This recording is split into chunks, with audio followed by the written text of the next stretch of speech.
یہ کیا نام ہے؟ سیلٹس. السلام علیکم. وعلیکم السلام. کیا بھائی پروناؤنس کیسے کریں گے آپ کے اس آپ نے عجوبے صحیح نام کیا. کو؟ سیلٹس. اچھا. سیلس. ہم میں وہ ہوں جو جموں میں بھی ملا تھا. میں وہ ہوں جو جموں میں ملا تھا، جو جس کے تقریباً 40 کوشچن تھے، ہم اور 40 کوشچن میں سے 10-15 کا تو جواب میں نے دے دیا تھا، باقی کا کہا تھا کہ اسٹریم میں آتے رہنا. ہاں. پہچان گیا. چلیں اپنا 16واں کوشچن کریں. ابھی اتنے ویسے نہیں کر پا رہا، لیکن ایک قرات کے کوشچن میں سے، مطلب ایک حضرت عثمان نے جب مصحف کمپائل کیے تھے. میں مصطفیٰ الازمی کی بک پڑھ رہا تھا، ہم history of the Quranic text. تو اس میں کافی مطلب ان کے اوپینینز جو تھے وہ خود نیریٹ کرتے تھے حدیث بخاری سے، اور وہ اس سے ان کا اوپینین ٹکراتا تھا. تو اس سے میں اور کنفیوز ہو گیا. مطلب کوشچن اس پہ تھا کہ جب حضرت عثمان نے کمپائل کیے تھے، ایک قرآن کمپائل کیا، حذیفہ بن یمان ان کے پاس آئے تھے اور انہوں نے بولا تھا کہ لوگ اس طرح ڈیفر نہ کریں قرآن کے بارے میں جس طرح کے یہودی اور عیسائی کرتے ہیں. تو آپ لوگوں کو ایک حرف پہ جمع کریں، ایک ڈائلیکٹ، آپ ایک لیکن آواز کٹ گئی. آپ ایک کیا کریں؟ ایک ڈائلیکٹ میں جمع کریں. ٹھیک ہے.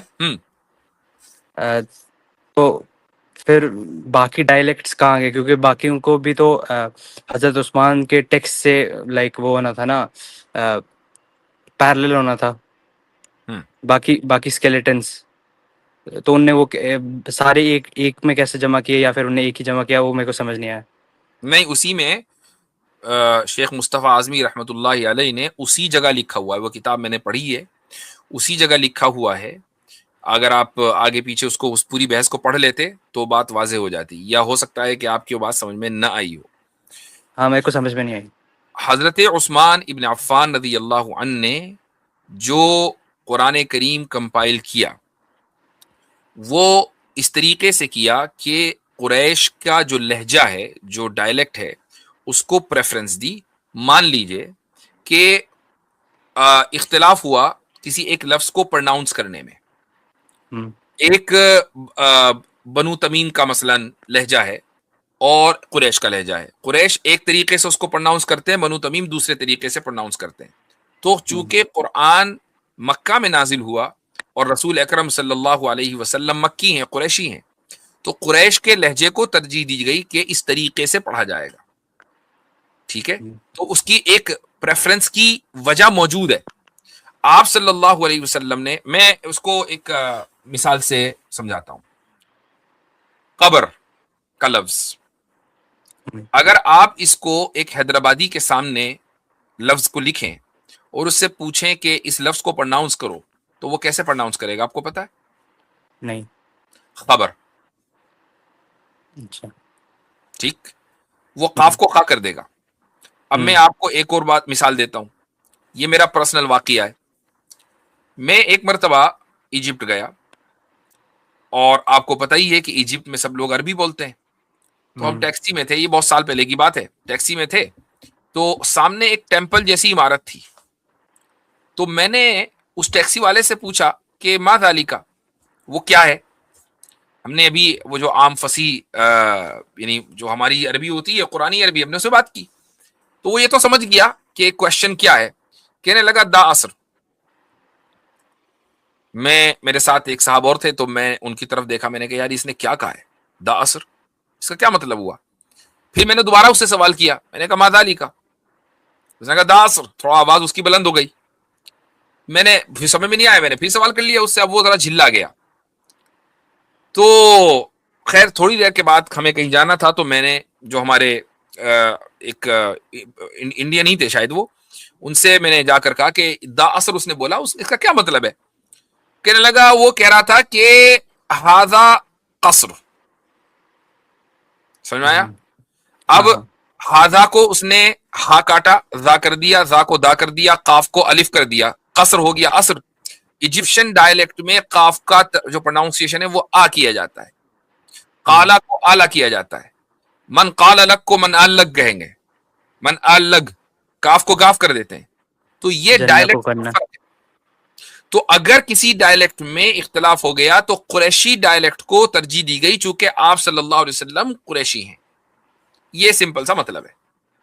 لیکن اس میں آگے بھی آتا ہے نا کہ اسی بک میں آگے آتا ہے کہ زید بن ثابت جو جب وہ کلیکٹ کر رہے تھے ان نے الگ الگ مصحف میں الگ الگ ریڈنگز کو ریٹین کیا. اب یہ جو سوال ہے یہ ہے سبعۃ احرف کا، 7 ویریشنز کا، وہ ہے ڈائلیکٹ کا. ڈائلیکٹ الگ ہے. اب آ جائیں ویریشنز پر. تو حضرت عثمان ابن عفان رضی اللہ عنہ نے جو میکینزم اختیار کیا وہ اس طریقے سے کہ اگر مان لیجئے کسی ایک ورڈ کو اس طرح لکھا جائے کہ اس میں جو الگ الگ ویریشنز ہیں وہ ہر ویریشن اس میں آ جائے تو اس ورڈ کو اسی طرح لکھا گیا. اس کی مثال ہے مالکی یوم الدین. مالکی یوم الدین سورہ فاتحہ میں آپ مصحف اٹھائیں، اس میں دیکھیں کس طرح لکھا ہوا ہے.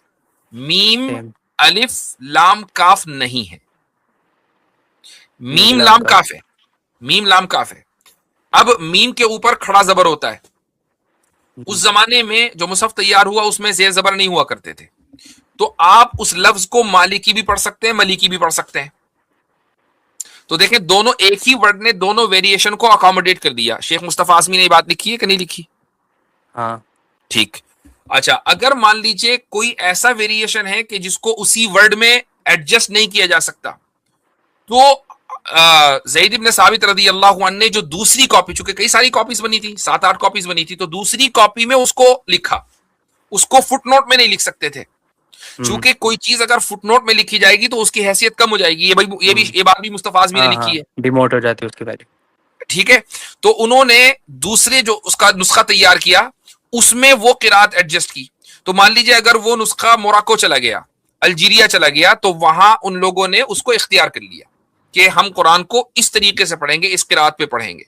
اور دوسرا نسخہ مان لیجئے عراق چلا گیا تو انہوں نے دوسرے انداز سے پڑھنا شروع کر دیا، لیکن دونوں میں معنی کے اعتبار سے کوئی فرق نہیں ہے اور دونوں قراتیں متواتر ہیں. اچھا اس کا مطلب میں قراءت اور احرف میں کنفیوز کر رہا تھا. قراءت احرف کے تحت آتا ہے. سبعۃ احرف کی 7 کیٹیگریز ہیں، 7 کیٹیگریز، اس میں ایک کیٹیگری قراءت ہے. اچھا ٹھیک ہے. میں اس اور آپ کو اگر اس کی مزید ڈیٹیل چاہیے تو مفتی تقی عثمانی حفظہ اللہ کی ایک کتاب ہے علوم القرآن. علوم القرآن میں انگلش میں بھی موجود ہے، اردو میں بھی موجود ہے. سبعۃ احرف کے اوپر پورے ڈیٹیل سے انہوں نے لکھا ہے کہ اس کا کیا مطلب ہے. اچھا ٹھیک ہے. اور ایک سیم اس سے ہے کہ ون ایٹ اے ٹائم. ٹھیک ہے ٹھیک ہے.